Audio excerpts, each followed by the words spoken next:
안녕하세요. 세상만사 신기한 이야기를 옛날 이야기처럼 술술 풀어드리는 과학을 듣다입니다.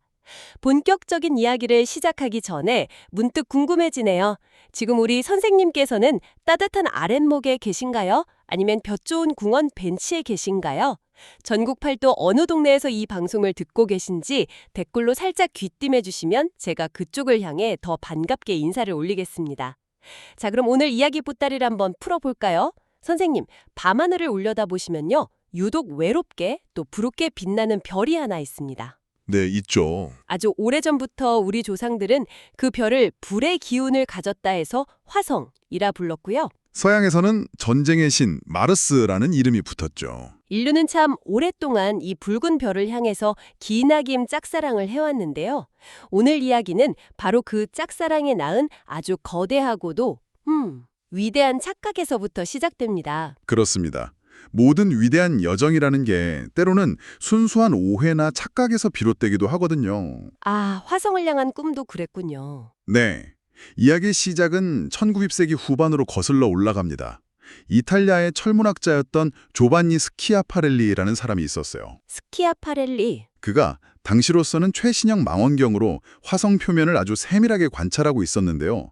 붉은 표면 위에 마치 실핏줄처럼 가늘고 긴 선들이 여럿 뻗어 있는 걸 발견하게 됩니다. 지금이야 저희가 스마트폰으로도 화성 표면 사진을 쉽게 보지만 당시로서는 정말 엄청난 발견이었겠네요. 그럼요. 그 선들의 정체가 대체 뭐였을까요? 스키아파렐리는요, 그걸 아마 자연적으로 만들어진 거라고 추측했어요. 아, 자연적으로요? 네, 깊은 협곡이라든지 아니면 물이 말라버린 강바닥 같은 그런 지형일 것이다. 이렇게 생각한 거죠. 그래서 자신의 관측 기록에 이탈리아어로 물길을 뜻하는 카날리라고 적어두었습니다. 어디까지나 자연 현상이라고 본 거군요. 그렇죠. 그런데 이 카날리라는 단어 하나가 전 세계를 뒤흔드는 뭐랄까 오해의 씨앗이 될 줄은 아무도 몰랐던 겁니다. 아, 바로 그 단어 때문이었군요. 이탈리아 카날리가 영어권으로 넘어가면서 우나, 캐날이란 단어로 번역되는 아주 결정적인 오역이 발생하고 만 거네요. 네, 맞습니다. 선생님께서도 잘 아시겠지만 자연적으로 생긴 물기라고 또 지적인 존재가 의도를 가지고 만든 인공운하는 그 의미가 하늘과 땅 차이잖아요. 바로 그 지점입니다. 화성에 운하가 있다. 이 소식은 곧 화성에 지적 생명체가 산다는 이야기로 부풀려져서 전 세계로 퍼져나갔습니다. 그리고 그 소식에 모든 것을 건 사람이 나타나는 거고요. 그렇습니다. 바로 미국의 부유한 외교관이자 아마추어 천문학자였던 퍼시벌 로웰입니다. 아, 퍼시멀 로웰. 우리 역사와도 인연이 깊은 인물이죠. 조선 말기에 우리나라에 와서 고종황제의 사신을 찍었던 바로 그 인물이잖아요. 네, 맞습니다. 그런 그가 화성 운하 소식을 듣자마자 이건 사실이다. 이렇게 완전히 확신을 해버린 거죠. 그래서 어떻게 했나요? 외교관이라는 안정된 주위도 내던지고 자신의 막대한 재산을 모두 쏟아부었습니다. 그래서 사람이 살지 않는 애리조나 고산지대에 당시 세계 최고 수준의 개인 천문대를 지어요. 와, 정말 대단하네요. 그리고 거기서 무려 15년 동안 오로지 화성만 관측하는데 자신의 삶을 바칩니다. 그 집념이 실로 엄청납니다. 그의 눈에는 화성이 어떻게 보였을까요? 그의 눈에는요, 처음엔 희미했던 그 선들이 점점 더 뚜렷하고 정교한 모습으로 보이기 시작했습니다. 아, 수백 개의 운하가 화성 전체를 거미줄처럼 촘촘하게 연결하고 있다고 믿었고 이걸 바탕으로 아주 구체적인 가설을 세웁니다. 어떤 가설이었죠? 화성은 지구보다 늙은 행성이라서 점점 사막이 되어가고 있다.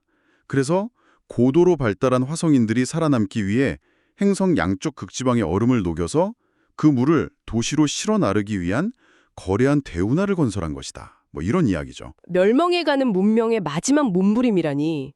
정말 소설 같은 상상입니다. 당시 사람들은 열광할 수밖에 없었겠어요. 그렇습니다. 로웰이 상세한 화성 운하 지도를 그리고 책까지 펴냈는데 그야말로 선풍적인 인기를 끌었죠. H.G. 웰스의 유명한 소설 우주전쟁도 바로 이런 분위기 속에서 탄생할 수 있었던 거고요. 하지만 그게 사실이 아니었잖아요. 안타깝게도 그랬죠. 과학기술이 발전하면서 로웰의 위대한 상상은 산산조각이 납니다.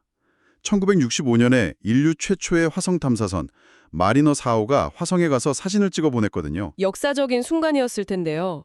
사진 속 화성은 어떤 모습이었습니까? 그러기에도 운하는 없었습니다.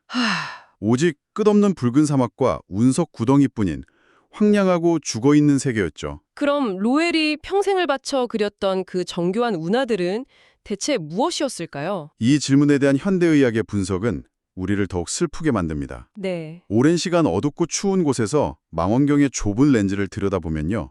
우리 눈의 동공이 빛을 최대한 많이 받아들이려고 극도로 확장됩니다. 아, 그렇죠. 이 상태가 계속되면 관찰자, 자기 눈 안에 있는 망막의 혈관 그림자가 망원경 렌즈에 비쳐서 관측 대상과 겹쳐 보이게 된다고 합니다. 세상에.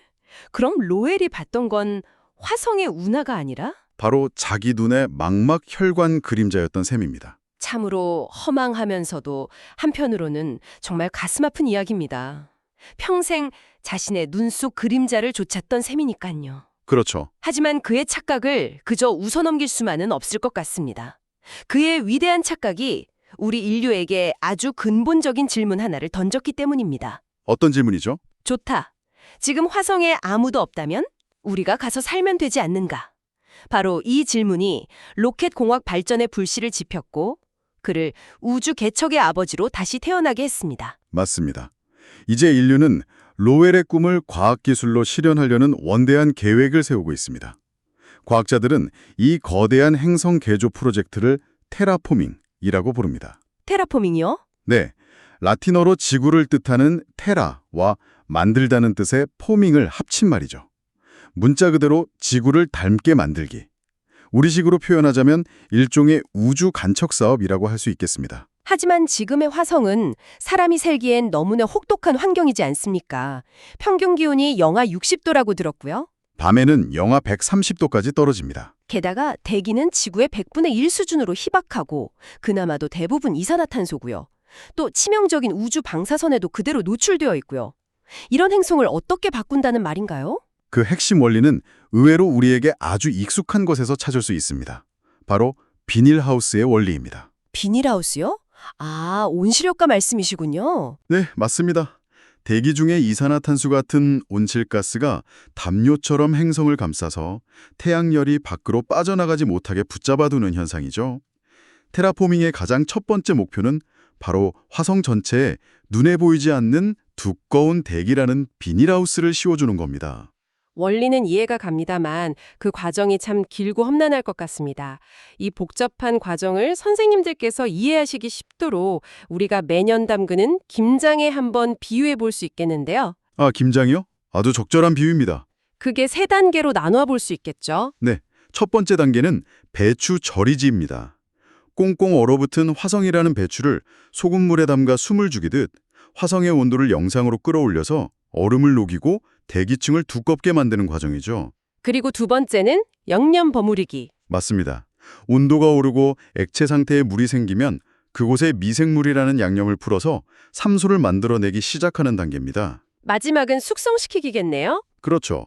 오랜 시간 동안 식물이 자라고 숲과 강이 생겨나서 마침내 우리 인류가 우주보가 없이도 살 수 있는 환경이 완성되는 것을 의미합니다. 듣기만 해도 가슴이 웅장해지는 계획입니다. 이 모든 과정이 완성되려면 시간은 어느 정도나 걸릴까요? 과학자들은 가장 낙관적으로 잡아도 최소 1000년, 길게는 10만 년 이상이 걸릴 것으로 보고 있습니다. 10만 년이요? 네, 지금 우리 세대가 시작하더라도 그 끝을 볼 수 없는 아득한 후손들을 위해 마을 어귀에 느티나무를 심는 것과 같은 장구한 프로젝트인 셈입니다. 자, 그렇다면 가장 어렵고 중요한 첫 번째 단계, 배추 절이기, 즉 영하 60도의 냉동고 같은 화성을 데우는 것부터 시작해 보겠습니다. 과학자들은 어떤 기상천외한 방법들을 생각하고 있을까요? 화성을 데우기 위한 첫 번째 방법은 가장 빠르고 또 가장 논쟁적인 방법입니다. 네. 바로 테슬라의 최고 겸용자인 일론 머스크가 강력하게 주장하는 핵폭탄 사용입니다. 핵폭탄이요. 화성의 양쪽 극지방에는 극관이라고 불리는 거대한 얼음 덩어리가 있습니다. 그런데 이 얼음의 상당 부분이 우리가 아는 물 얼음이 아니라 드라이 아이스, 즉 고체 이산화탄소로 이루어져 있습니다. 아, 아이스크림 포장할 때 넣어주는 그 드라이 아이스요? 녹으면 바로 기체가 되어버리는. 정확합니다.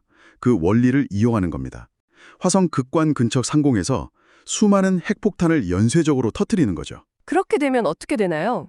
핵폭탄의 엄청난 열 에너지로 극관의 드라이 아이스를 순식간에 기화시켜서 대기 중으로 방출시키는 겁니다. 그러면 화성의 대기 밀도가 급격히 높아지면서 강력한 온실 효과가 발생하고 행성 전체의 온도가 서서히 올라가게 되죠. 비유하자면 얇은 호디불만 덮고 있던 화성에 두꺼운 소미불을 덮어주는 것과 같군요. 바로 그렇습니다. 생각만 해도 엄청난 규모입니다만 핵폭탄을 쓰면 방사능 오염 문제는 피할 수 없지 않겠습니까? 바로 그것이 이 방법의 가장 큰 걸림돌입니다. 자칫하면 행성 전체가 방사능 먼지로 뒤덮여서 사람이 살 수 없는 땅이 될 수도 있거든요. 그래서 다른 대안들도 있겠군요. 네, 물론입니다. 두 번째 방법은 우주 거울을 이용하는 겁니다. 어린 시절에 돋보기로 햇빛을 모아서 검은 종이를 태우던 놀이, 달을 기억하실 겁니다. 아, 네네, 기억나죠? 그 원리를 행성경으로 키운 것이라고 생각하시면 됩니다. 우주에 거대한 돋보기를 띄운다는 말씀이신가요? 그렇습니다.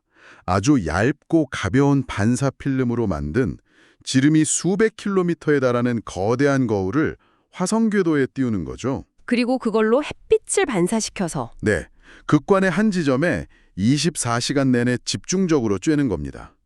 핵폭탄처럼 빠르진 않겠지만 방사능 걱정 없이 안전하게 얼음을 녹일 수 있다는 장점이 있습니다. 기술적으로 아주 어려워 보이는데요. 네, 그렇게 거대한 구조물을 우주에서 어떻게 만들고 제어할 것인가 하는 기술적 난제가 남아있죠. 그럼 마지막 세 번째 방법은 무엇인가요? 참 역설적이라고 들었습니다. 네, 세 번째 방법은 화성에 온실가스 공장을 짓는 겁니다. 온실가스 공장이요? 과거에 냉장고나 에어컨 맥매로 썼던 프레온가스, CFC 같은 물질들이 있습니다. 이 가스들은 이산화탄소보다 수천 배는 강력한 온실 효과를 일으키지만 지구의 오존층을 파괴하는 주범으로 지목돼서 지금은 사용이 금지되어 있거든요. 아, 그 프레온 가스. 바로 이 가스들을 화성 현지에 지은 공장에서 대량으로 생산해서 대기 중에 뿜어내는 겁니다. 지구에서는 독이었던 물질이 생명이 없는 화성에서는 행성을 데우는 약이 되는 참 아이러니한 발상이죠. 어떤 방법을 쓰든 목표는 화성의 온도를 물이 액체 상태로 존재할 수 있는 영상으로 올리는 것이군요. 그렇습니다. 그렇게 해서 강과 바다가 생기면 이제 두 번째 단계인 양념 버무리기로 넘어가겠네요. 하지만 대기가 두꺼워졌어도 여전히 이산화탄소 덩어리인데 이걸 어떻게 산소로 바꿀 수 있을까요? 여기서부터는 기계의 힘이 아닌 아주 작은 생명의 힘을 빌려야 합니다. 바로 미생물 특공대를 투입하는 것이죠. 미생물이요? 네. 그 주인공은 시아노박테리아, 우리말로는 남세균이라고 불리는 아주 작은 미생물입니다. 시아노박테리아? 이 미생물은 약 35억 년 전 산소가 전혀 없던 원시 지구에 처음으로 광합성을 통해 산소를 만들어낸 지구 모든 생명의 산소조상이라고 할 수 있습니다. 아, 우리가 막걸리나 식혜를 담글 때 눈에 보이지 않는 효모견이 전체를 바꾸는 것과 비슷한 원리군요. 정확한 비유입니다. 시아노박테리아는 햇빛을 에너지원으로 삼고 이산화탄소를 먹이로 삼아서 그 결과물로 산소를 내뿜습니다. 이것이 바로 광합성이죠. 그럼 그 시아노박테리아를 화성에 뿌리는 건가요? 네. 따뜻해진 화성의 물에 이 시아노박테리아를 대량으로 살포하면 이들이 기하급수적인 속도로 번식하면서 수백 수천 년에 걸쳐 화성의 이산화탄소 대기를 산소가 풍부한 대기로 서서히 바꿔놓을 겁니다. 혹시 과학기술로 그 속도를 좀 앞당길 수도 있지 않겠습니까? 물론입니다. 최근 눈부시게 발전하고 있는 유전자 가위 기술을 이용하는 방안이 활발히 논의되고 있습니다. 유전자 가위 기술이라면 화성의 혹독한 환경, 즉 강한 방사선과 낮은 온도에 더 잘 견디도록 유전자를 바꾸는 거죠. 그리고 산소를 만들어내는 효율을 수십, 수백 배로 극대화한 슈퍼박테리아를 인공적으로 설계해서 투입하자는 아이디어입니다. 미생물들이 기초 공사를 마치고 나면 그 다음은 어떤 순서로 진행이 됩니까? 붉은 사막이 푸른 숲으로 변하는 과정이 궁금합니다. 대기의 산소가 충분해지면 다음으로 이끼나 지혜료 같은 생명체를 투입합니다. 이들은 흙이 없는 맨바위에서도 자라면서 바위를 녹여 아주 원시적인 형태의 흙을 만들어내거든요. 아, 흙부터 만드는군요. 그죠? 흙이 만들어지고 나서야 비로소 우리는 작은 풀씨를 뿌리고 추운 기후에 잘 견디는 자작나무나 침엽수 같은 나무들을 심어 점차 숲을 조성해 나갈 수 있습니다. 붉은 화성이 푸른 지구의 모습을 닮아간다는 상상만으로도 벅차오릅니다. 하지만 한편으로는 이런 생각도 드네요. 이것은 어쩌면 과거의 화성은 죽는다는 의미이기도 하지 않겠습니까? 맞습니다. 인간의 필요에 의해 한 행성의 본래 모습을 영원히 바꾸는 것이 과연 옳은 일인가 하는 철학적인 질문을 마주하게 됩니다. 아주 중요하고도 어려운 질문입니다. 일각에서는 이를 두고 다른 행성을 침략하고 변형시키는 일종의 우주 제국주의가 아니냐는 비판을 제기하기도 합니다. 그럴 수 있겠네요. 만약 화성에 우리가 아직 발견하지 못한 미생물 형태의 토착 생명체가 존재한다면 우리의 테라포밍은 그들의 세상을 파괴하는 행위가 될 수도 있으니까요.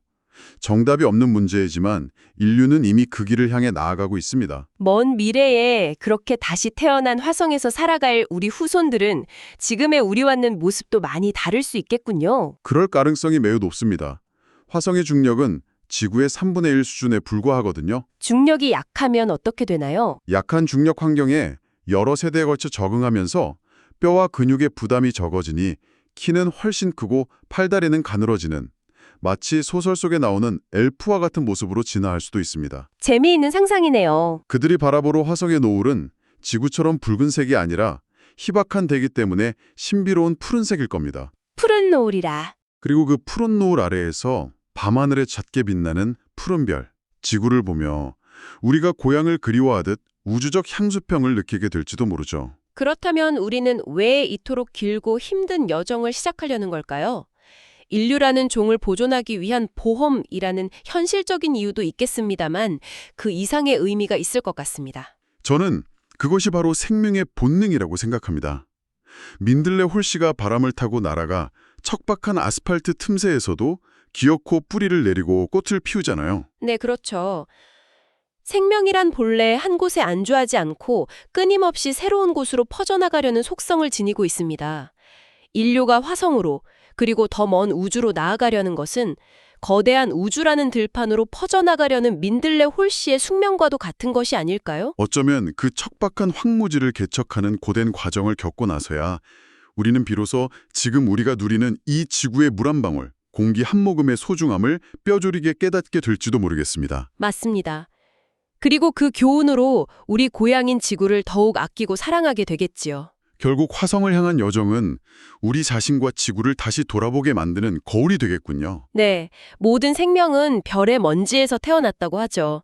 그렇기에 우리가 다시 별로 돌아가려는 이 기나긴 여정은 어쩌면 낯선 곳으로의 탐험이 아니라 아주 오랜 여행을 마치고 진정한 고향으로 돌아가는 귀황의 과정일지도 모르겠습니다. 우리 세대는 그 여정의 끝을 보지 못하겠지만요. 네, 그렇겠죠. 하지만 우리의 후손들이 걸어갈 그 길을 축복하고 응원해주는 것이 지금 우리가 할 수 있는 최선이 아닐까 생각합니다. 오늘 들려드린 이야기 입맛에 좀 맞으셨는지 모르겠습니다. 혹시 평소에 뉴스나 신문을 보시다가 이건 도대체 무슨 원리일까 하고 궁금했던 게 있다면 주저 말고 아들, 딸에게 말하듯 댓글로 적어주십시오. 제가 돋보기 쓰고 꼼꼼히 읽어보겠습니다. 그리고 화면에 있는 엄지척 좋아요와 구독 버튼을 꼭 눌러주시면 다음번에도 제가 길 잃지 않고 선생님 댁으로 바로 찾아올 수 있답니다. 저희에게 정말 큰 힘이 됩니다. 지금까지 과학을 듣다였습니다. 늘 건강하십시오.